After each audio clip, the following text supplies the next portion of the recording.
हे असं जीवन असते बघा शेतकऱ्याचं. सगळं असं निसर्गावर अवलंबून राहावं लागतं. पावसाचं वातावरण काय आहे काय नाही. आभाळ येते कधी पाऊस जास्तच पडतो कधी पडतच नाही. पडला चांगला पडला पाऊस पुन्हा आपल्या जनावरांचं डुकरं येऊन खाऊन जाते म्हणजे. तर नमस्कार मित्रांनो, तुमचं सर्वांचं आपल्या व्लॉगमध्ये स्वागत आहे. आज आपण सोयाबीन घेऊन पेरायला जायला लागलो आहोत. तर काल पावसाचं वातावरण होतं, काल पेरून घेतलंय. तरी पण शेतकऱ्याच्या नशिबात येणारं जे दुःख असतं ते तुम्हाला आज दाखवतो. तर तुम्ही बघू शकता इथे मी शेतात आलो आहे सोयाबीन घेऊन. कालच आमचं रान पेरलेलं आहे, पण काल जरा डुकरांच्या टोळीनं आमच्या शेतातलं सगळं सोयाबीन खाऊन टाकलेलं आहे. तुम्हाला दाखवतो. तर इथं तुम्ही बघू शकता हे याच्यामध्ये तुम्हाला फरक दिसेल. इकडं डाव्या साईडला बघता तुम्ही, ती डाव्या साईडला आहे ते चांगलं रान आहे आणि इकडचं उकरलेलं रान आहे. तर बघा, तुम्हाला माहीत नसलं तर तुमच्या माहितीसाठी सांगतो की हे सगळं उकरलेलं डुकराने खाल्लेलं आहे. बघा, हे डुकरं अशी एका लाईनीला तोंड लावलं की डायरेक्ट शेवटच्या लाईनीलाच येऊन तोंड काढतात. तरी सोयाबीन काल पेरलेलं आज सगळं उकरून टाकलेलं आहे. तुम्ही बघू शकता इथं असंच त्या कडेपासून जी खात आलेली आहे ती ह्या कडेपासून तर इकडं असंच खाल्लेलं आहे. बघा, ही सगळं ही डुकराने खाल्लेलं आहे. आता ह्याला डबल पेरायचं म्हणलं की ट्रॅक्टरनं तर पेरता येत नाही, म्हणून आता बघू आपल्या हाताचीच कामाला आता आपणच घेऊन आलेलो आहोत. आपण आता सोयाबीन घेऊन आलेलो आहोत. इकडून सगळं आता मगापासून आम्ही पेरत आलो, तिथून पेरत आलो इथपासून झालं आहे. आता मी माझा भावासोबत आलो होतो, आम्ही दोघं आता राहिलेलं बी पेरत बसतो. आता मी काय सोयाबीन टाकायला लागलो इथं, आणि ती आहे ती त्याच्यावर माती टाकायला लागलाय.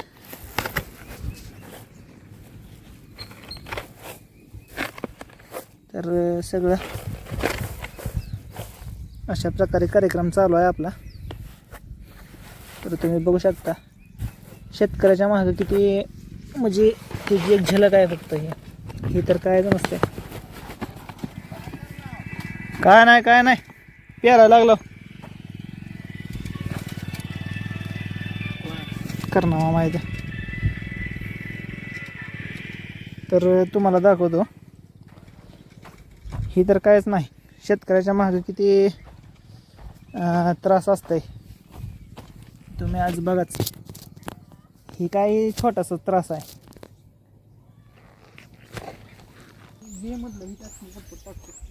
अरे पाऊस आला, माती सारखं तू पाहण्या नसतं टाका जाऊ.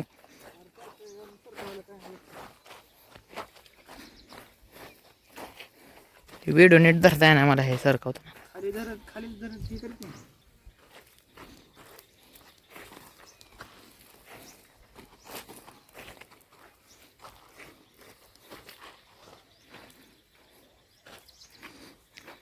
मला वाटायला आला नाही काय व्हिडिओ हल्लाय.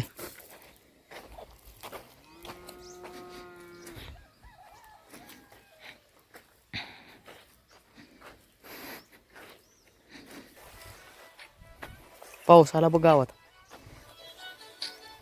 हां पोतं कुठं ठेवायचं बघू शकता. पाऊस आलेला आम्ही काम करत असताना आता ह्याच्यात पेरलं बघा पाऊस दिसत आहे का तुम्हाला? हे बघा गडी आमचा, बघा डोंगर.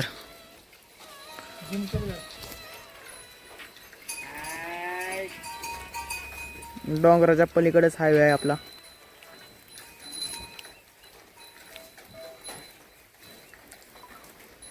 पाणी पडून मोबाईल आहे तर भेटते नंतर पिकला जायचं का चल? उघडला तर अशा प्रकारे आम्ही जेवढं डुकराने खाल्लं होतं तेवढं थोड्या प्रमाणात आम्ही बी टाकून पेरून घेतलंय.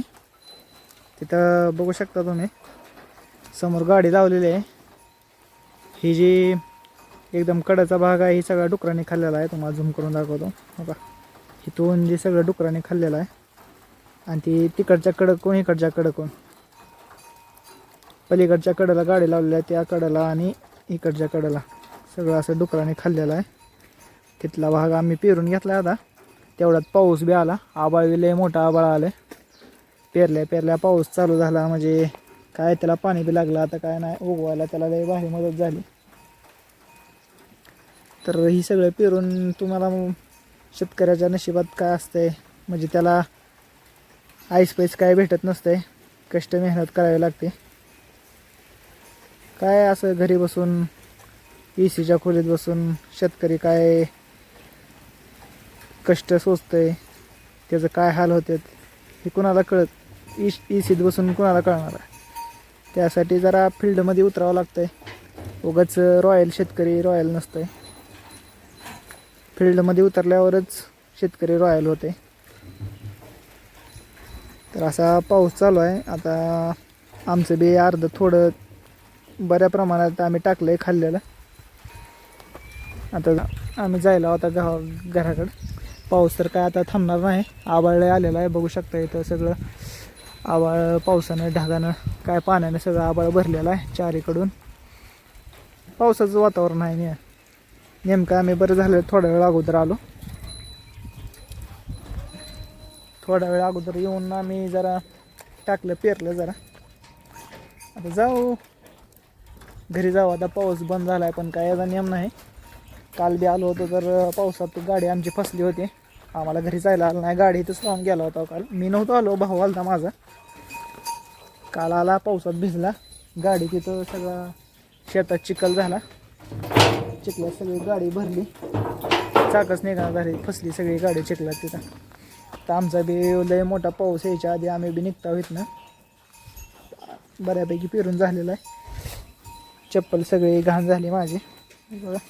सगळी माती शेण लागले.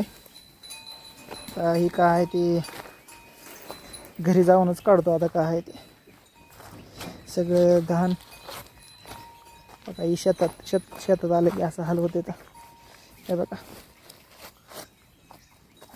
हे असं काढावं लागतं बघा.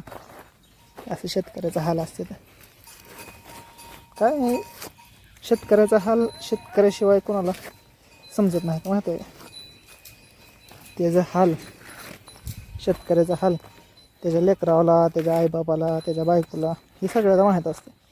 पण आपण शहरात राहणाऱ्या माणसाला शेतकऱ्याचं नेमकं कसं असतंय काय असतंय याची काय जाणीव नसते. तुम्ही बघा.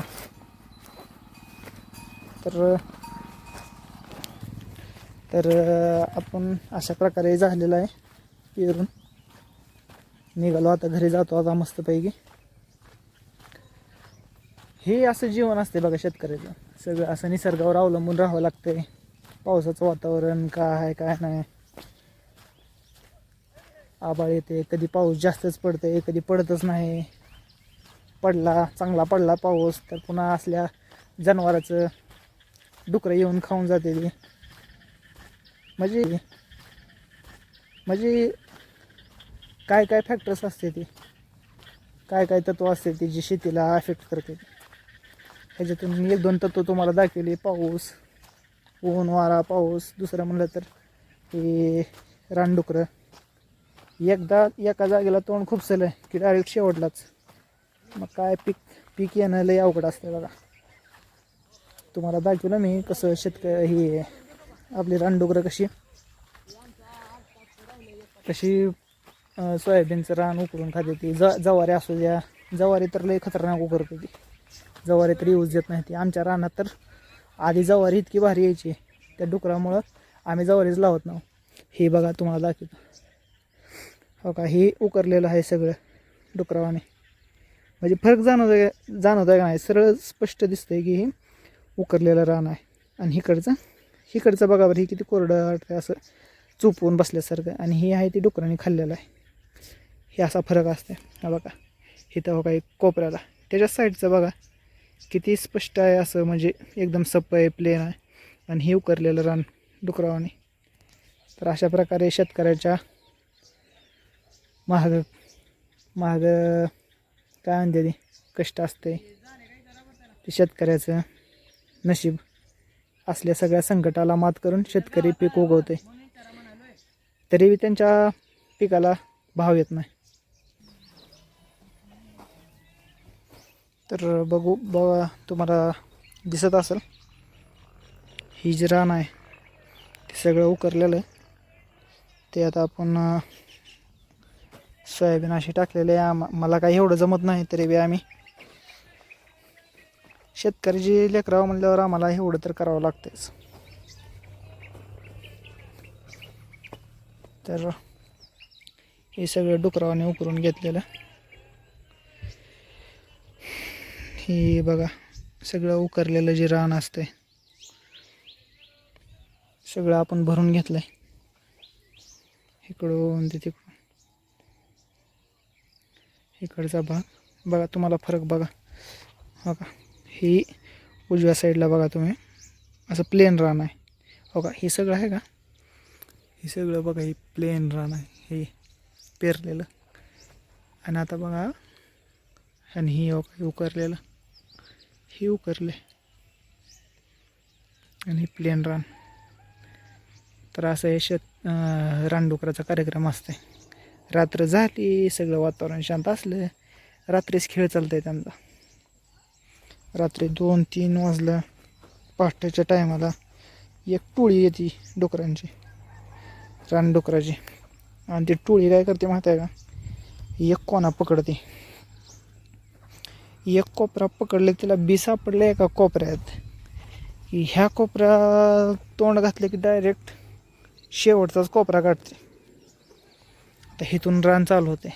आता ह्यांना इथं एक बियाचं ही सापडलं की इथून जे लांब कडक असतो तिकडंच तोंड उघडते ते डायरेक्ट, आणि लगे रिटर्न घेर असते. लगे तिकडून गेलं की लगे पिछे मूड. आता इथून तिकडे गेलं की लगे पिछे मूड झालं की लगे तिकडून अजून इकडे येते ती. ही एकट्याचं झालं.